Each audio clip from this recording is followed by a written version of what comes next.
சென்னை மாநகராட்சியில் தெருநாய்கள் கருத்தடை திட்டத்தின் கீழ் கருத்தடை செய்வதற்காக 20 கோடி செலவாமே. 20 கோடி நாய்க்கு கருத்தடை பண்ணவா? சென்னை மாநகராட்சி. ஆமா.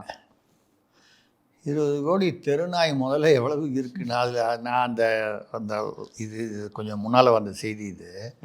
அதில் எடுத்து பார்த்தேன்.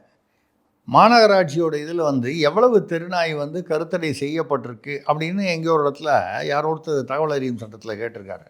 அந்த அந்த குறிப்பிட்ட வருடத்தில் 139 திருநாய்களுக்கு கருத்தடை செய்யப்பட்டிருக்கு. அப்போது 139 திருநாய்களுக்கு கருத்தடை செய்வதற்கு 20 கோடி ரூபாய் செலவாயிருக்குன்னா கிட்டத்தட்ட ஒரு நாய்க்கு கருத்தடை பண்ணுறதுக்கு 15-16 லட்சம் ரூபா செலவாகும். ஒரு நாய்க்கு 7 ஸ்டார் ஹோட்டலில் வச்சு யாரோ திமுகவில் உள்ள தலைவர்கள்லாம் அங்கங்கே மகாபலிபுரத்தில் அங்கே இங்கெல்லாம் 5 ஸ்டார் 7 ஸ்டார் ஹோட்டல்லாம் வச்சுருக்காங்க. அந்த மாதிரி எங்கேயாவது வச்சு இந்த கருத்தடை இது பண்ணியிருப்பாங்களா என்னன்னு தெரில.